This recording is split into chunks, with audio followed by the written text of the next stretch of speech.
Hi, this is Siofra Bradigan, and this is Siofra's Magic Alcove. So, I think it was during our last live show, someone asked if I could do a video on developing confidence doing magical operations, I'm assuming, since that was our subject matter. And so I've been trying to think about exactly how that works and what are the stumbling blocks to being able to develop confidence. Of course, some of the more obvious ones to me are like anxiety and fear that what you're doing is somehow not okay, that it's wrong, based on previous programming in your subconscious, based on any religion that you might have been raised in, and that kind of thing. It's very difficult to gain confidence in doing magic and being a magical practitioner if every time you start to do something you're confident, you're pretty sure that something bad's going to happen, you're going to go to hell or be punished or something like that. So if you happen to be having that issue, you can't really develop any confidence until you deal with that core problem. um, and that's something a lot of us actually have to deal with. I know for myself, for a long time I believed at some level that there was something seriously wrong with me, that there was some core evil that was hidden from me that at some point would just come out and then I wouldn't be able to control it. And it would just destroy everything in its path and I would become evil. And although I know that that's an irrational fear, irrational fears are real. And when it comes to their ability to stop your progress and keep you from getting anywhere. Um, Skepticism is another thing that we sometimes have to deal with, like not believing in the possibility of it working. And I like science as well as magic, and I find that my understanding of the natural world and the science of it and so forth doesn't take away from what I'm trying to accomplish from a magical perspective, but adds to it, especially when you delve into subatomic particle physics. The idea that there's no such thing as time, which is something that modern science is coming around to, and understanding how things work doesn't mean that there's not magic as well as how things work. It's like an adjunct to it, not, it doesn't take away from it, in my opinion. Um, but since we know that intention is an important aspect of doing effective magical work, and the belief that it's going to work, that confidence that we're trying to figure out how to talk about, finding out different ways to boost that. Let me think here. I mean, you can start off like my main thing in the beginning and still is healing. So I had a lot of opportunities to do energetic healing. From the time I was little, I started doing it when I was 4. And reinforcing the idea that, when I touched people, I knew where they hurt. They told me that I knew where they hurt. I could make them feel better. They told me that I made them feel better. And so that is sort of like, I guess, an underlying current of confidence building. Um, at some point, when I was doing psychic healing, I had done so many sessions on so many people and had so many definite results that it no longer was a question of does this work, because it was clearly working. And I think that finding ways um, to do that, to not expect, it's not like in the movies and TV shows and books and stuff like that, where the very first time you try something, you're going to have amazing results, although it's a possibility, and that can happen. It's not the normal um, progression of experience and learning about your own energy and how it works and so forth. Because really, this is learning a completely new language that's a nonverbal language. It's a language of subtlety, energy, movements that are sometimes too small for someone else to detect. I mean, so the better you know yourself, which we say a lot, but it's true for every aspect of magic, the more likely you are to be able to tell when something has shifted and when something has changed. You can always try experiments with friends and family, unless they're so skeptical they think you're crazy, which doesn't help your confidence. But, in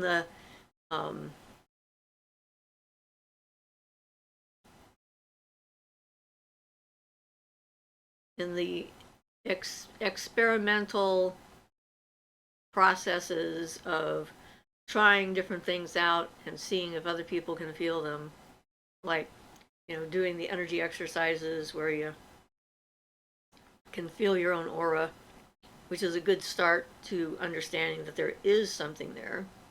If you don't believe that there's something there that can't be quantified and seen, then you can't work with it. It's not possible.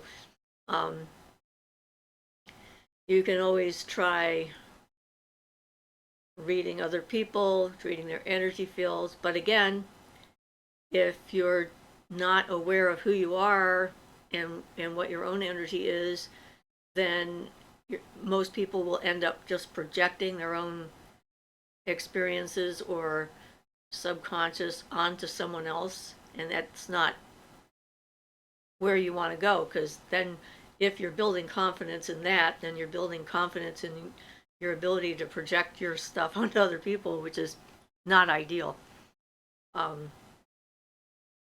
So meditation obviously is important in order to clear the thoughts and the minds and so forth.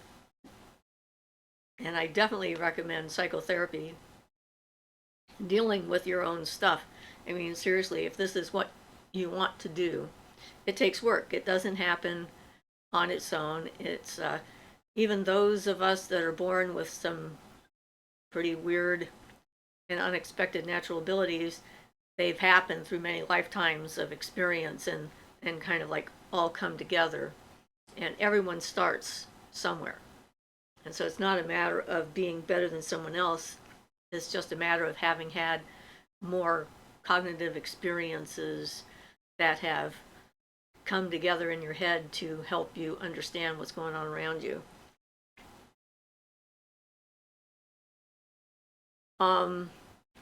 We've talked about suspending disbelief previously, and when you're practicing magic, it's an important thing to do. It's kind of like when you're watching a movie, and realistically speaking, nothing that you're seeing is real. There people are acting, they're pretending. They may be pretending extremely well. If they're pretending well enough, you suspend your own personal disbelief. You project yourself into the story. You empathize with the characters and the scenery and the scenes and the music and all the other emotions and stuff like that are being portrayed, and have a very powerful experience. But it isn't real in the sense, it doesn't mean it's any less powerful. So if you are able to watch a movie and suspend disbelief to that point where you can really be impacted by something that someone has put out there on film, then you know how to suspend disbelief. And it's that ability to do it, to allow yourself to experience it and then look at it later to sort of decide, what did you think about that? and, you know, let yourself have time to process. Um, Having boundaries is important to confidence, because if you can't define yourself, if you can't define what is you and what is other, and what is okay and what is not okay, then, you know, you don't have any authority when it comes to the magical world, because, you know, anything can come along and just sort of run roughshod over you and decide for you what is real and what isn't. And being conscious and in control is part of the confidence that you need to have to be able to do effective magic. And so having as much of yourself together in the same direction is, I think, important, because if you've got, like, you know, you've got this superficial part of you that thinks this is really cool and neat and fun, and wouldn't it be nice if this would work or something like that, that's fine. But if you have this underlying current of, oh my God, this is going to be bad, I'm going to get punished, they're going to get after me, people are going to hate me, they're not going to understand me, or any of the other insecurities that we can all have, then those things undermine the other stuff. And it has to, real confidence is going to come from your core. It's like, this is the way it needs to be. There is a certainty about what you're doing and why you're doing it. So there's nothing wrong with just sitting back and not doing, like, spell work, for example, or even divination, if you're not feeling like you're clear enough yet. It's a process. You learn little bits and pieces here and there, and they start to kind of come in and come together. And it doesn't help social attitudes towards this make it more challenging for most of us, because, well, I don't know how many times I've actually done something that worked and then someone would never speak to me again. I mean, it's happened to me a lot. And I wonder at it. It's like, they're asking me for help, they say they need this help, I agree to help them, it works, and now all of a sudden they're terrified. And I think that's because they would like it to be real on the surface, but then if they find out it's real, now it's like, well, if you could do that, what else could you do? And can I trust you to be ethical or whatever? I don't know. It's a weird thing, but it happens, and it happens to a lot of us, which I think is part of the reason for that idea of keeping silent, because sometimes there's not much point. I mean, I had, you know, did a long distance healing on a young woman who had an ulcer, which I've talked about a few times here and there, and it worked. I mean, they didn't know when I was going to do it. I didn't know when I was going to do it. I did it. It was quite clear it was happening. I got a call, or called the woman the next day to find out how it went, because she didn't know when I was going to do it.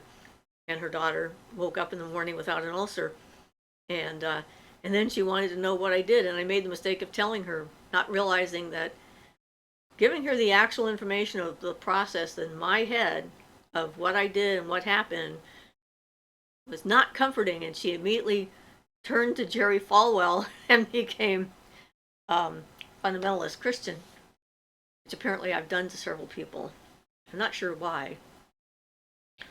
My first two husbands, actually, both converted to Christianity. One, I think, was fake because he was a sociopath, and I don't think it was real. The second one was genuine, and he still is, and married another woman who was in the same belief system as him, and had 4 children, 4 more daughters. So he has got 5 daughters, my daughter, and then his other 4 kids. You know, so apparently I scare people into religion. I don't understand it, but there it is. And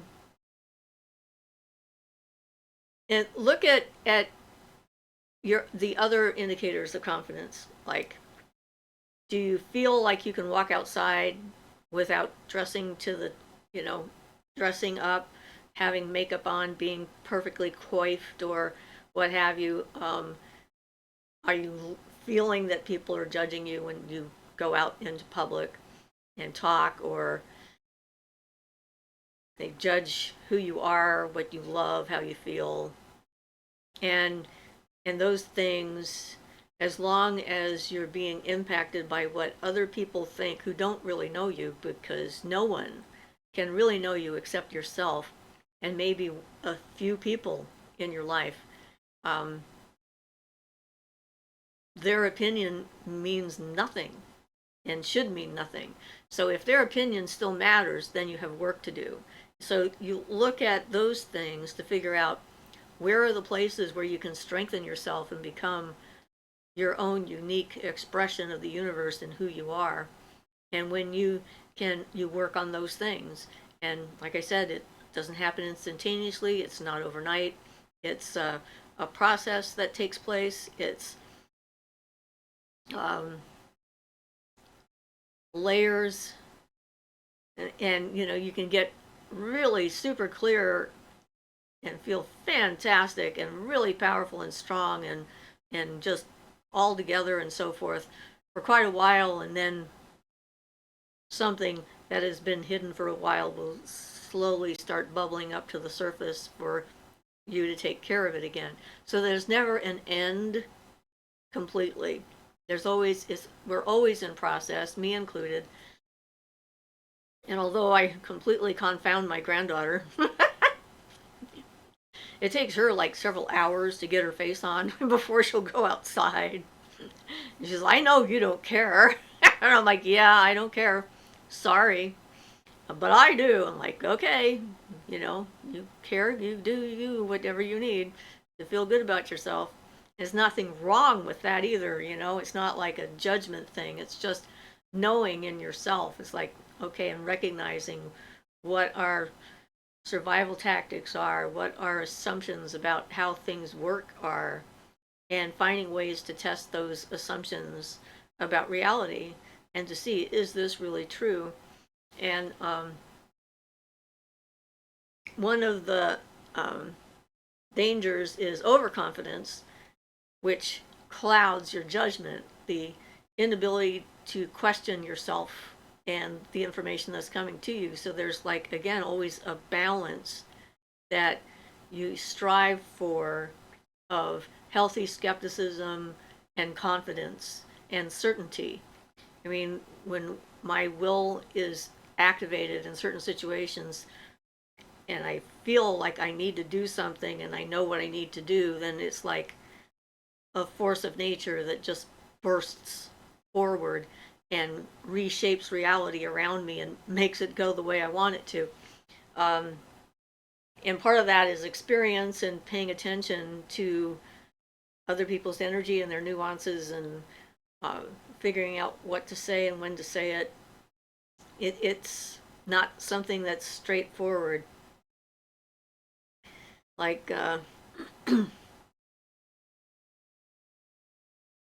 most people are pretty superstitious, witches included. Some witches are really superstitious, which is kind of ironic. But people in general we have like this tribal core of superstition that symbols and imagery and stuff like that can access. And we often use that to our advantage. And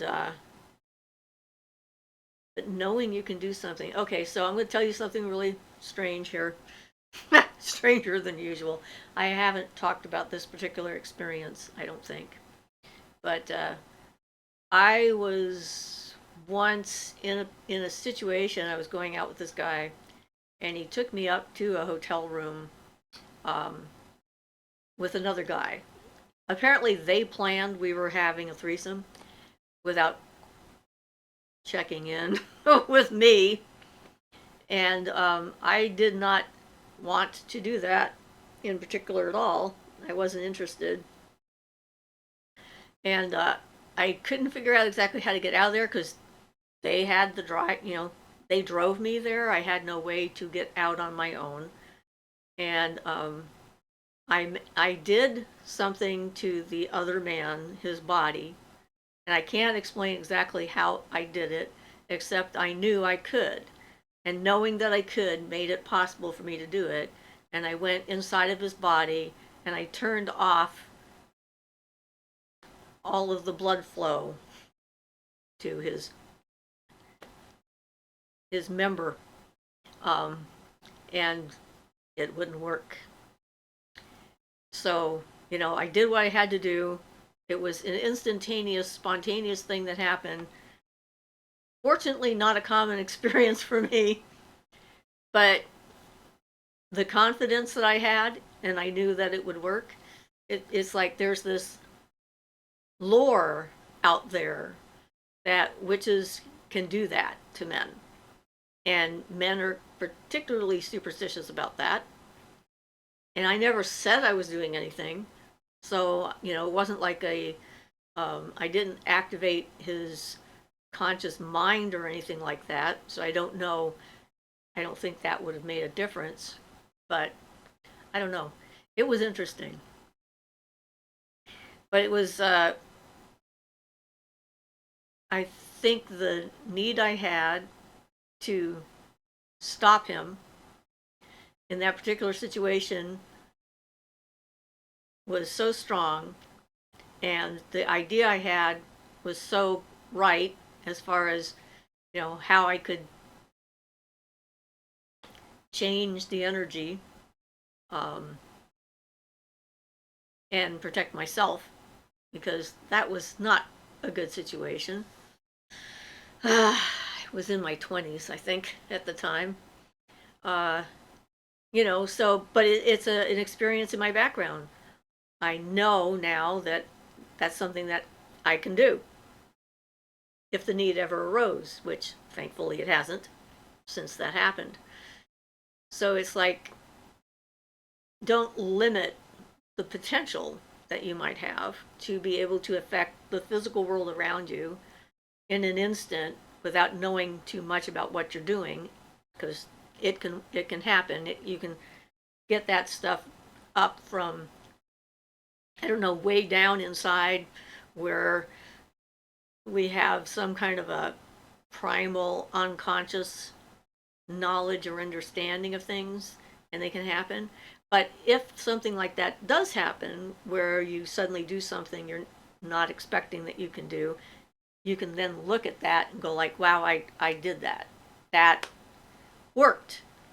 And may not ever understand completely why, but it does help with confidence. It's a strange thing.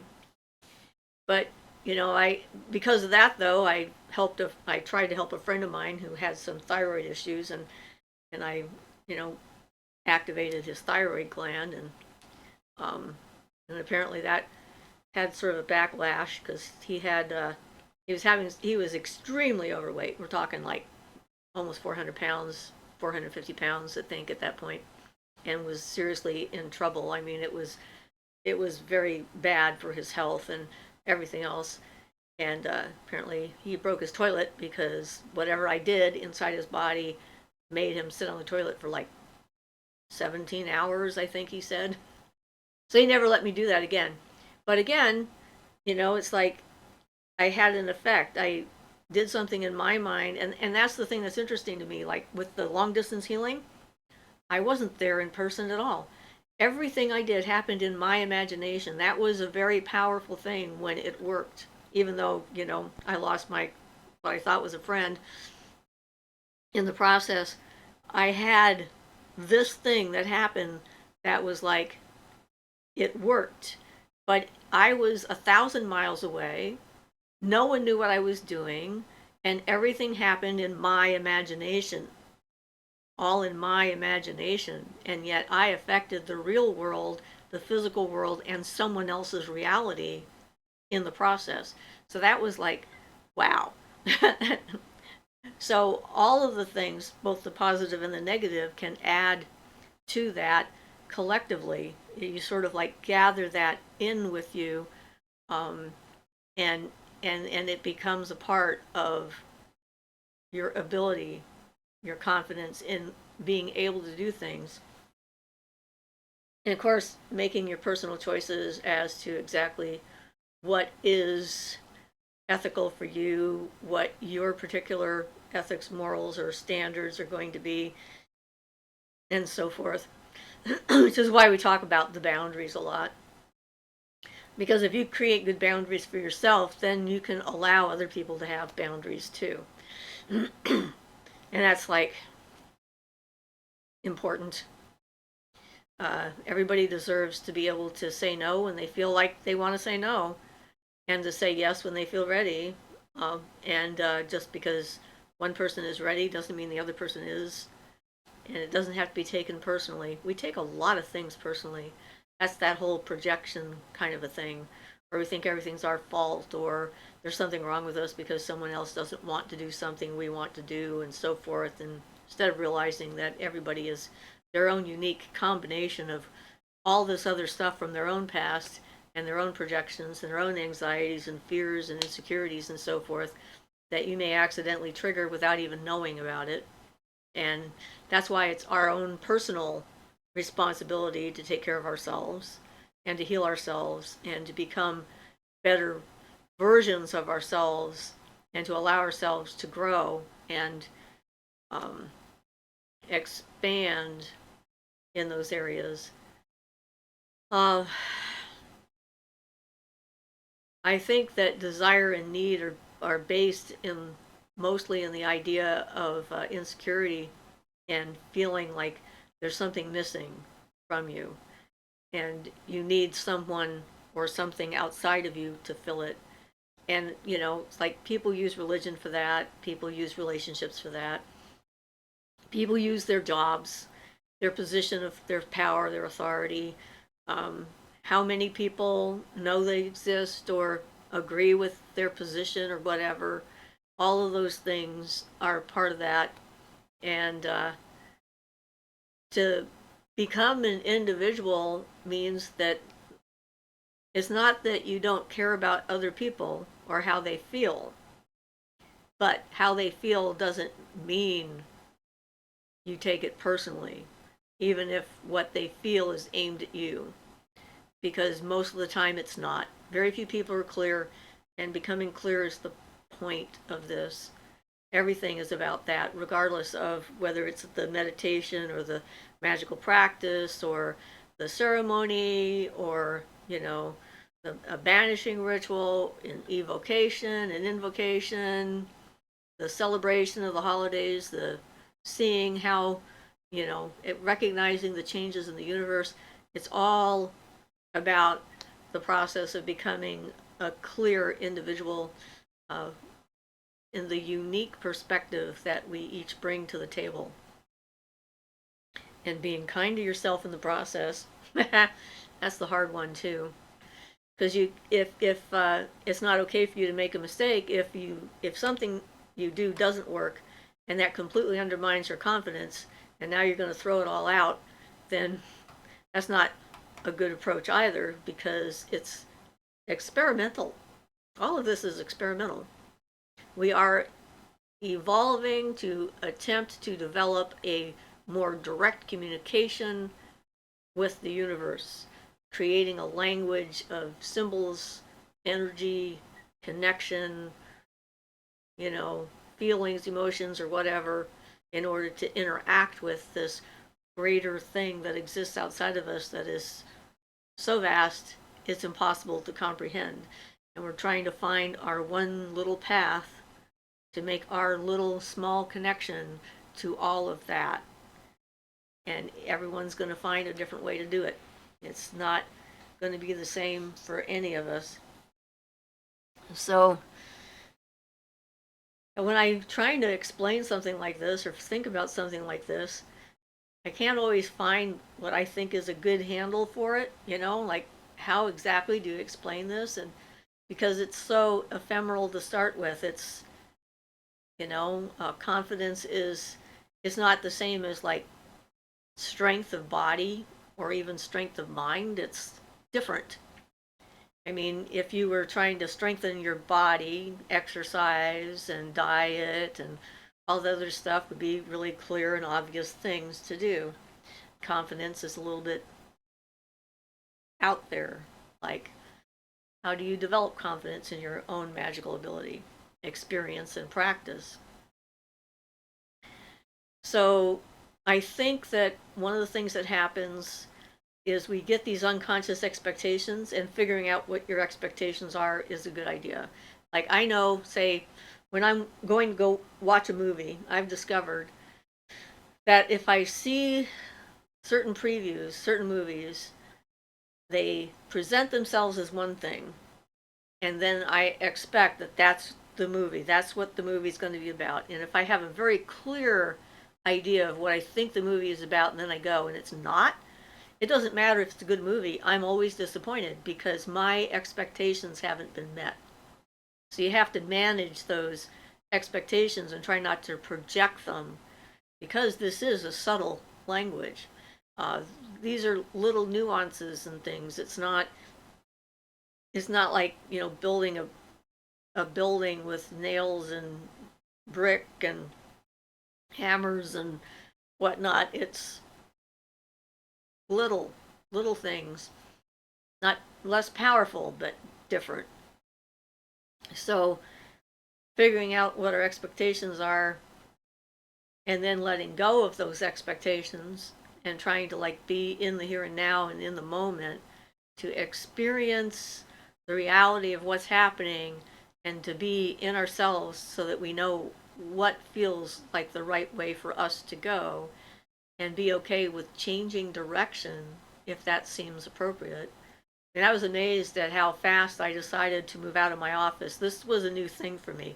Usually much, more of a planner when it comes to those kinds of things. And I was just talking out loud to my granddaughter and talking about the fact that I'm going to have the foot surgery, and they're trying to sell the building, and I don't know when they're going to be telling me I might have to move out if they do sell the building, and how long I'm going to be out of commission and unable to actually do my job, and how I'm going to have to pay for the rent whether I'm actually working or not. And as I listened to myself tell her this out loud, I suddenly said, well, it's pretty obvious I need to close my physical practice and move out. And then I did, just like that. And that was interesting because it doesn't usually happen that way. So I think I've come far enough that I'm paying enough attention to my own input. And I'm going okay, you don't have to hit me over the head with a brick 3 times. Once is enough. So let's get this done. So I consider that a positive thing. And then that's I had trouble trying to figure out what my path was, or what my gifts were, or what way I should go for a long time, because for me it was really obvious with other people what their specialty was, like what they were good at, what their gift would be, and it would be the thing that they were just the best at, and it was just wow, they're so good at that. And yet I had a heck of a time trying to figure out what mine was, because anything I decided I wanted to do, I could do well enough that it worked. And so yeah, it's been interesting. And then when, of course, it finally dawned on me that what I'd done all along was healing, and that healing was my gift. And then I woke up one day and thought, I should be a massage therapist. That one took longer for me to realize. I had people telling me that for 5 years at least before I decided to go to massage school. Strangers and people I did psychic healing energy work on, and just random people. So try to listen to all that input, and then decide for yourself if that's what you want to do, because sometimes they're wrong. But anyway, yeah, it's an exciting journey. And good luck figuring it all out. So this is Siofra Bradigan, and this has been Siofra's Magic Alcove. Blessed be.